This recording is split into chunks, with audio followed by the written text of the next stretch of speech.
Y es la causa que estoy aquí presente frente a este pueblo, haciendo que mi voz sea oída y que tomen en cuenta todos aquellos trabajadores que están trabajando todavía, pero que algún día serán afectados y no los van a despedir igual como me despidieron a mí, y no van a recibir. Por eso les hago una invitación, que peleen por sus derechos, porque estando dentro de la compañía tienen derechos, y aun cuando sean afectados pueden reclamar sus derechos, y a mí no me han dado ninguna de esas.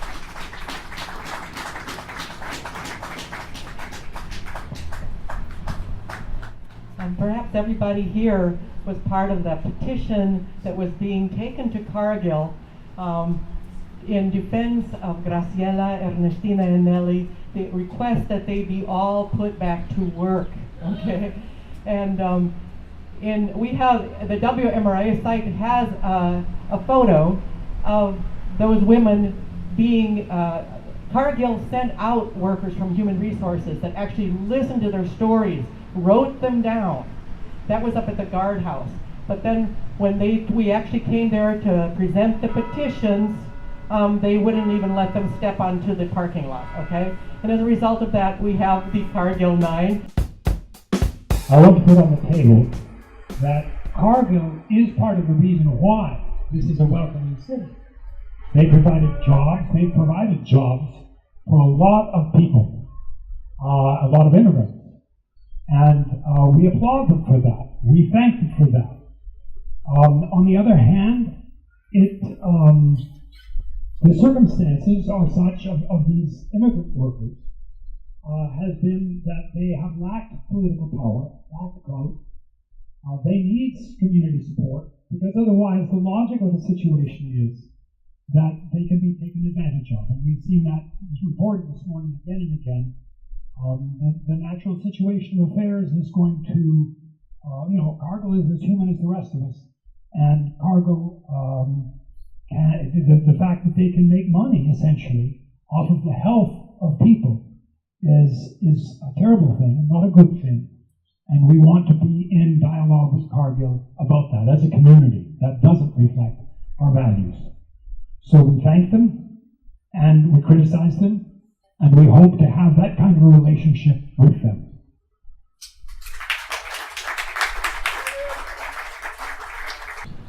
So many years ago, a member of my family worked at Cargill, and at that time it would happen to be Clinton's administration, and Cargill was afraid that OSHA was going to come in and regulate them.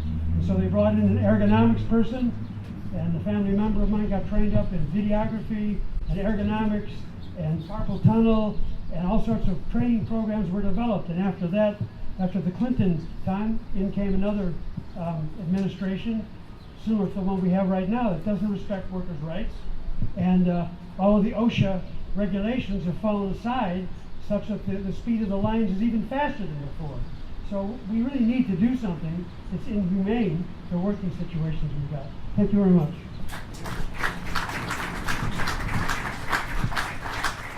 We did this on the 50th anniversary of Martin Luther King's assassination, and we billed it as a commemoration and action of Martin Luther King, which for me is the only way that I feel is an authentic way to commemorate King.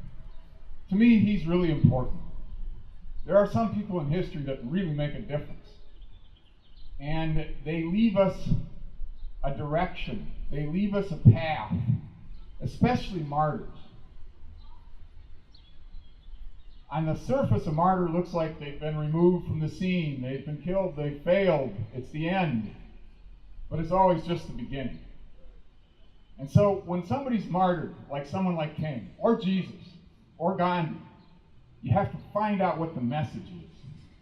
And I think the message is practice solidarity with the most oppressed people in your society and in your world, and then you will have a future. You may think that they don't matter, but they matter everything. It's the path to the future. And if you think about it, start putting together oppressed minority workers, immigrants, and so on, with low-wage workers.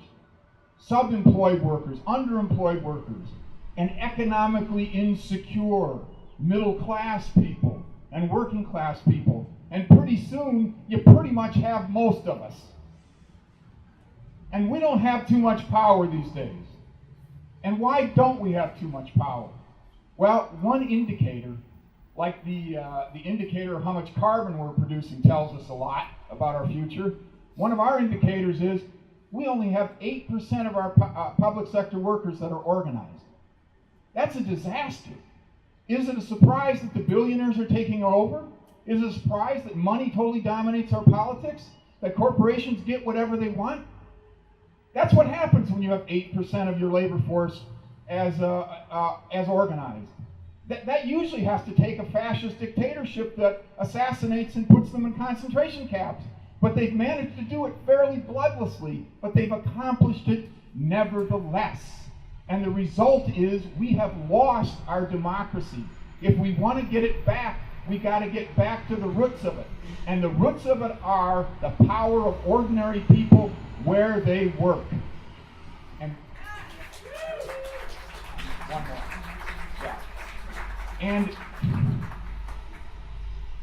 I think that we've had a present-day sign that we need to interpret.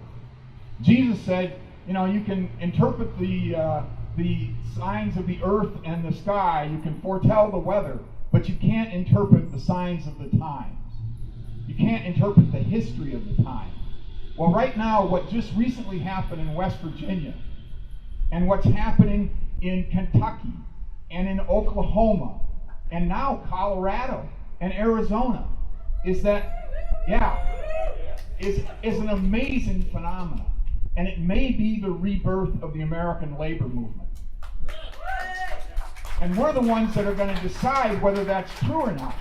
And in all these places, the teachers are like this with the community. And that's the secret. Okay? So they're working in an area where there's a natural relationship, close, intimate relationship between the workers and the community. And that's showing us the path forward. What we're doing here is also innovative. What we're doing is we're embracing the people who have been excluded, the people who are marginalized, the people who are supposedly strangers that are treated like they're not even human. We're embracing them. These two strategies will converge. And this country, I have faith that this country will do what's right, stand up for the rights of people, and make the change we need. And I think that's the only way we're going to have a future. But we don't have too much choice except get down to work and do it. Thank you.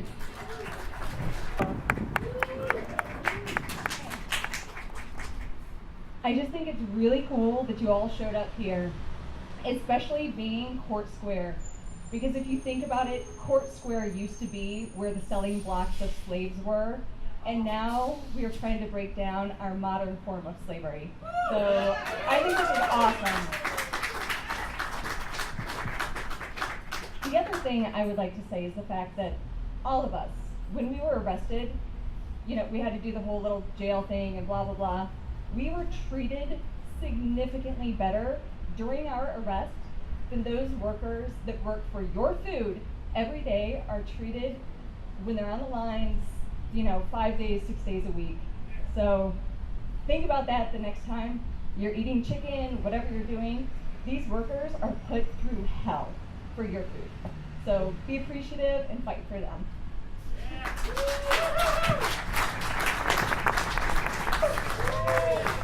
Yay to all of you and to all the people that have put this together and have worked for years to help get this union thing straightened out. I live right by Cargill, and so I drive by it twice a day at least, and I always think about how terrible it is and how sad it is and how much it could be fixed easily.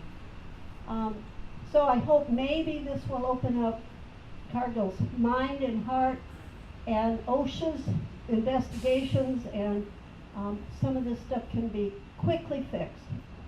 Thank you. I just want to say I'm a restaurant worker.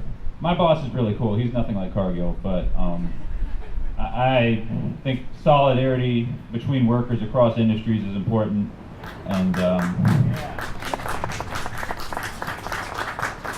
I just want to say that everything around us right now, just look around, everything around us right now is built by workers.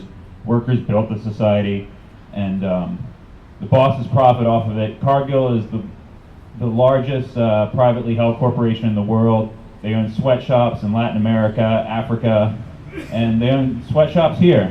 And we're sick of it. Thank you. Mi nombre es Graciela Ortiz. Estoy aquí para darle las gracias a todos ustedes, mis compañeros que han... Sí, pues como les digo, entonces mire, el 6 de marzo me hicieron un hemorragia. Y pues, ok, yo sí, dije, bueno, pues si lo necesito, pues hay que hacerlo, ¿verdad? Me llegó el bill como de $5,000. Entonces, ¿yo con qué pago ese dinero? No tengo ningún sueldo. Es que no entiendo por qué. Pues digo, pues, el doctor me dio una nota, ok, no me la aceptaron. Me dio la segunda, no me la aceptaron. Me dio la tercera, no, váyase para su casa, ok. Hasta la cuarta nota, entonces digo, eso es una cosa rara, porque digo, hasta la cuarta nota, el doctor me dio esa nota que decía que no puedo trabajar, que no puedo trabajar hasta después de un año de mi cirugía. Entonces, pues, es lo que yo estoy esperando, cumplir un año, ojalá y le remueva el corazón, o a ver qué se puede hacer, pero es injusto. Miren, yo me lastimé aquí, pero nomás se agarraron de que no, y que no fue ahí, que no fue ahí, pero yo, como les digo, yo tengo testigos de que mi lastimadura fue ahí. Entonces solamente porque ellos dicen que no y que no, pero yo, como les digo, yo les puedo arrimar testigos de que me lastimé de mi hombro derecho ahí en la línea de los carros. Ya tengo muchos años, pero pues hoy me estuve aguantando el dolor por miedo a que no me despidieran, a no perder mi trabajo, porque pues necesita uno. Pero al igual, tarde que temprano me tienen ahí descansando. Está bien que esté descansando, pero como me dijeron que me habían puesto esta salida médica, yo tengo entendido que cuando le ponen a uno salida médica, tiene uno que tener por lo menos la mitad del sueldo. Yo no tengo nada. Entonces, ¿qué es lo que está pasando? Pues así como me hicieron a mí, pues yo digo, porque también tengo a mi esposo que trabaja también ahí, mi hija, y pues nomás estoy pensando qué día le estarán lo mismo, o a todos mis compañeros. Pues ya es tiempo de levantar la cabeza, de no agacharnos, de perder el miedo, porque miedo ¿a qué le tenemos? No, hay que luchar por nuestros derechos. No estamos robando, no estamos haciendo daño a nada, sino defendiendo nuestros derechos.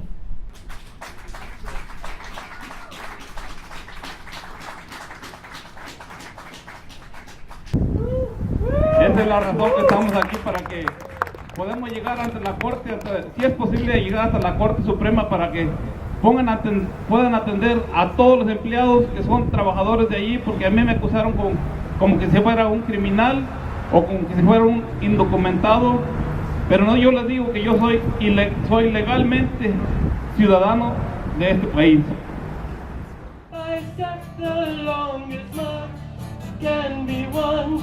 Can be one. Many stones can form an arch, singly none. And in unity what we will can be accomplished still.